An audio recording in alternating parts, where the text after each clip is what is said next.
नमस्कार, मैं हूं जगरूप सिंह और आप देख रहे हैं टुडे न्यूज। टुडे न्यूज हर कदम सच के साथ। जिस प्रकार उचाना के ग्राउंड पर लगातार आपको रिपोर्ट दिखा रहे हैं और भावी विधायक से आपकी बातचीत करवा रहे हैं, बहुत सारे कैंडिडेट से आपकी बातचीत करवाई, इलेक्शन का विजन आपके सामने रखा और जो जनता के उचाना विधानसभा के लोगों के सवाल हैं वो हमने कैंडिडेट से पूछे। फिलहाल हमारे साथ पूर्व सांसद ब्रजेंद्र जी हैं, उनसे भी जानेंगे। ब्रजेंद्र जी, स्वागत है। बहुत बहुत धन्यवाद। सबसे पहला सवाल, हमारे जो ये सवाल हैं मेरे नहीं हैं, उचाना के लोगों के हैं। जब हम उचाना के लोगों से मिलते हैं तो सवाल हमसे करते हैं कि फलाना नेता से पूछना चाहिए, क्योंकि हर व्यक्ति आपसे डायरेक्ट सवाल नहीं कर सकता। उनके मन में एक सवाल है कि आईएएस की नौकरी छोड़कर एक अच्छे प्रशासनिक अधिकारी आप रहे हैं, तो राजनीति में क्यों आए? ये तो खैर वैसे तो सवाल पुराना हो लिया, क्योंकि जब मैं राजनीति में 5 साल पहले आया तब यही प्रश्न उस समय बड़ा मेरे से पूछा जाता था, और बड़ा सीधा सा जवाब इसका ये था कि क्योंकि मैं एक राजनीतिक पृष्ठभूमि से मेरा संबंध है सीधा सीधा, तो मन में इच्छा तो हमेशा से थी, लेकिन मैं नौकरी में चला गया और वो भी एक अपनी शनाख्त बनाने की बात थी, उस तरीके से मैं गया था। और 21 साल मैंने नौकरी की, और जब मेरे को राजनीति में प्रवेश करने का मौका मिला तो मैं उसके लिए उस हिसाब से तैयार था, तो मैं राजनीति में आ गया। क्योंकि मेरा हमेशा से मानना है, खासतौर पर सरकार में जो 21 साल रहा, वो देखने के बाद तो विश्वास मेरा और भी दृढ़ हो गया है कि एक राजनीति में जो एक आदमी भूमिका निभा सकता है, अगर उसको ठीक ठाक मौका मिले, उसका फैलाव जो है बहुत बड़ा है जी। जबकि सरकारी नौकरी आप कुछ ही कहें, आप जिस समय जिस डिपार्टमेंट में होते हैं सिर्फ उसी तक सीमित होते हैं, लेकिन राजनीति में आपका खास तौर पर निरंतर संपर्क जो है वो जनता के आपके हर वर्ग से होता है। समस्याएं जो हैं वो अलग अलग तरह की होती हैं, तो एक कह सकते हैं 360 डिग्री का एक दायरा है जो राजनीति में कवर होता है, जो शायद प्रशासन में उस तरह से नहीं हो पाता। आपने कांग्रेस पार्टी ज्वाइन करते ही एक बात कही कि जब तक राजनीति करेंगे कांग्रेस पार्टी में रहेंगे, राजनीति करेंगे। आप सांसद रहे भारतीय जनता पार्टी में, भारतीय जनता पार्टी और कांग्रेस में कितना अंतर मानते हैं? पार्टी का सिनेरियो क्या मानते हैं? देखिए, दोनों पार्टियां जो हैं वो वैचारिक स्तर पर, विचारधारा के स्तर पर बिल्कुल अलग है जी। और मैं, क्योंकि मुझे एक मौका मिल गया था बीजेपी से, तो उस समय मैं ज़्यादा उसमें गहराई से सोचा नहीं था और मैं उसमें कूद गया था। और दूसरा ये भी था कि पहले जो वाजपेयी जी की सरकार थी और मोदी जी की भी जो पहले वाली सरकार थी, उसमें वो जो पूरा एजेंडा है वो विचारधारा वाला, वो उस तरह से नहीं खुला था जी। वो खुला है 2019 वाली टर्म के बाद। तो वो तो मेरे को तभी हो गया था कि मैं शायद यहाँ नहीं रह सकता लंबे समय तक, और इसीलिए मैंने फिर फैसला लिया भी पार्टी छोड़ के और कांग्रेस में आने का। और जैसे मैंने कहा, सबसे बड़ा फ़र्क तो विचारधारा के स्तर पे ही है। बीजेपी और कांग्रेस के बीच में जो एक फ़र्क है वो बहुत बड़ा फ़र्क है जी। और उसमें आदमी मन मार के इधर रहे या उधर रहे, या सिर्फ मौके के हिसाब से, तो वो तो एक अलग बात है। और जब मैंने ये कहा था कि मैं कांग्रेस में जो आया हूँ वो आगे का जितना भी 20-25 साल का सार्वजनिक जीवन है पूरा उसमें रहने की नीयत से मैं आया हूँ, उसके कहने के पीछे मकसद ये था कि मैं उनकी जो विचारधारा है उससे आज से नहीं, बचपन से उसी में पले बड़े हैं, तो एक सहमति है उसके साथ हमेशा से, और उसलिए मैंने वो वक्तव्य दिया। फिलहाल आप विधानसभा चुनाव की तैयारी कर रहे हैं, गांव-गांव जा रहे हैं, कार्यकर्ताओं से मिल रहे हैं और देख रहे हैं कि सुबह जल्दी आपके निश्चित जो समय देते हैं उस पर कार्यक्रम आपके शुरू हो जाते हैं कि गाँव में 10-10, 15-15 प्रोग्राम है। क्या मन में प्लानिंग है कि विधायक बनोगे, मंत्री बनोगे, तो उचाना के लिए ये काम तो होने ही चाहिए, 2-4 काम कोई ऐसे कि आपके संज्ञान में आए हो? क्योंकि जनता से जब आप रूबरू होते हो, लोगों के बीच में बैठते हो, तो समस्याएं आती होंगी आपके सामने कि ये समस्याएं अभी अधूरी हैं। देखिए, समस्याएं 2-3 स्तर की। एक तो समस्याएं हैं जो सार्वजनिक तरह की, जो किसी इलाके से या किसी पूरे गांव से या गांव के समूह से संबंध रखती है, चाहे वो इरिगेशन फैसिलिटी की बात है या वो पानी पीने के पानी की बात है, पब्लिक हेल्थ के जो काम है वो हैं,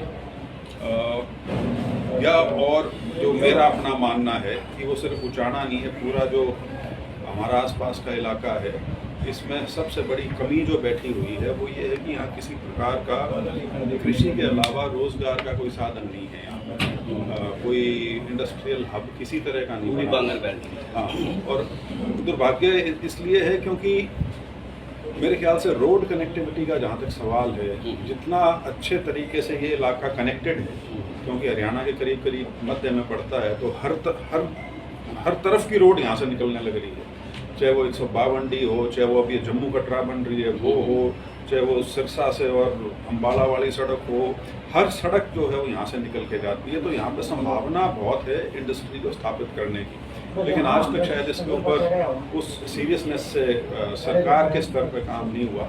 तो मेरा ये मानना है कि वो एक ऐसी चीज़ है जिससे आप जो यहाँ पे रोजगार की समस्या है उसका कुछ हल निकाल सकते हैं।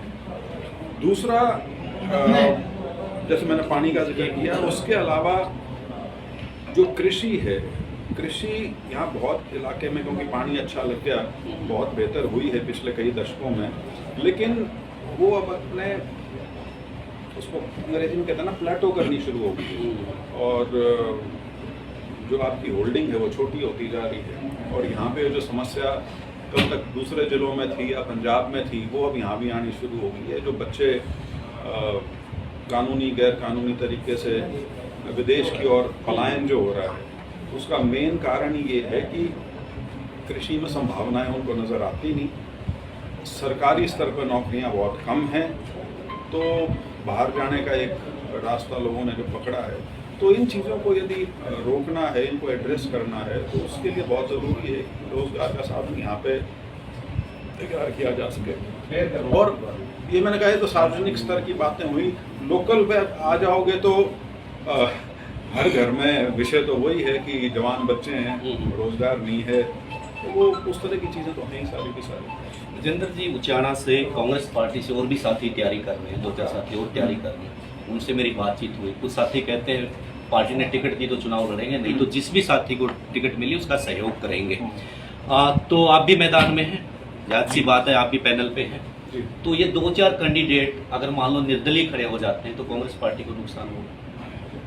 नहीं, अब ये दोनों बातों में विरोधाभास हो गया ना, कि एक तरफ तो ये कहें कि हम पार्टी के निष्ठावान कार्यकर्ता हैं और पार्टी टिकट देगी तो लड़ेंगे, लेकिन नहीं देगी फिर भी लड़ेंगे।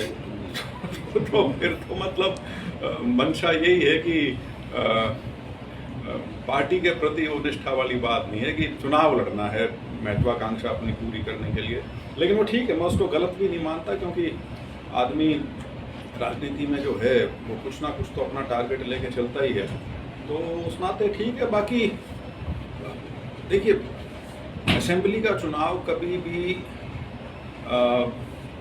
सीधी लकीर नहीं होता, तो उसमें जो लोकल फैक्टर हैं हर विधानसभा के, वो भी उसके अंदर आते हैं। तो इंडिपेंडेंट यदि खड़े होते हैं तो ठीक है, उनकी मर्जी है, वो किसका वोट कितना ले सकते हैं वो तो समय बताएगा, लेकिन स्थिति बड़ी स्पष्ट है। वैसे मैं सिर्फ उचाना की बात नहीं कर रहा, पूरे हरियाणा की कर रहा हूँ। सीधा सीधा मुकाबला कांग्रेस और बीजेपी का जी। इंडिपेंडेंट्स की तो छोड़िए, जो और राजनीतिक दल भी हैं वो भी आज के दिन बिल्कुल हाशिए पे हैं। जो मेन कंटेस्ट है इलेक्शन का, और वो उसके भागीदार नहीं। दुष्यंत चौटाला भी चुनाव लड़ेंगे। इनेलो और बसपा का समझौता हो गया है, और जो बसपा का वोट था लोकसभा में लगभग कांग्रेस को मिला, तो आपको लगता है कि इस गठबंधन से कहीं विधानसभा चुनाव में कोई फर्क पड़ेगा?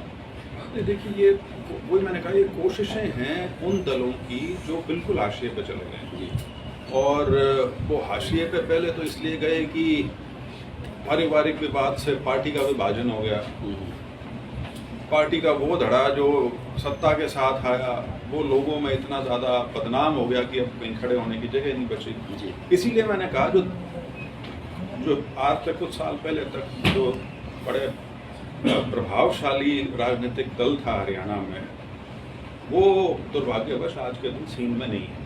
अंतिम सवाल आपसे जानना चाहता हूँ, ये उचाना की जनता भी जानना चाहती है, 5 साल सांसद रहे, ऐसे कौन से 5 काम उचाना की विधानसभा के लिए आपने सांसद रहते करवाए कि लोग दोबारा से आपको विधानसभा में पहुँचा? नहीं, दोबारा विधानसभा नहीं, विधानसभा के लिए तो मैं पहली बार आया हूँ, और ये सवाल मेरे से ज़्यादा आपको यहाँ से जो एमएलए थे और डिप्टी चीफ मिनिस्टर जो बनाए थे 47,000 वोट से जिनको जिता के भेजा था, ये सवाल उनसे पूछना चाहिए। सांसद के तौर पर तो एक सांसद निधि होती है, और वो जिस जिस गांव में हम पहुँचा सकते थे वो पहुँचाने का प्रयास किया।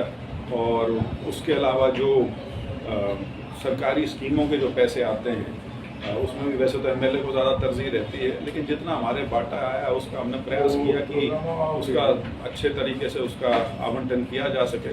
और सिर्फ उचाना की 9 हल्कों की मैं बात कर रहा हूँ जो मेरे लोकसभा में थे।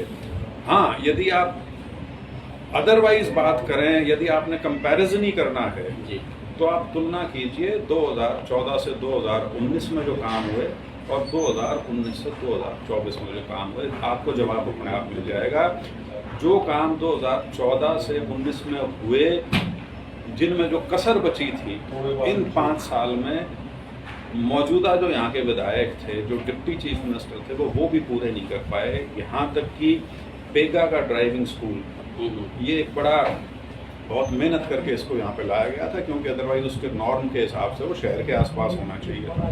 तो यहाँ लाया गया, उस पर काम शुरू हुआ, बड़ी बड़ी बातें उसके बाद की गई 2019 के बाद कि हमने फलाने बड़ी कंपनी के साथ टाई अप कर लिया है और अब ये यूँ हो जाएगा, यूँ, वो आज तक शुरू नहीं हुआ है। मेडिकल यहाँ पे सिविल हॉस्पिटल बनाया गया, और सिविल हॉस्पिटल में उप मुख्यमंत्री के निर्वाचन क्षेत्र में वो ढंग से डॉक्टर नहीं प्रोवाइड करा सके। तो इस प्रकार की कार्य प्रणाली रही है। इसीलिए मैंने कहा सवाल 5 साल का लेखा जोखा जो है वो थोड़ी से पूछा जाना चाहिए।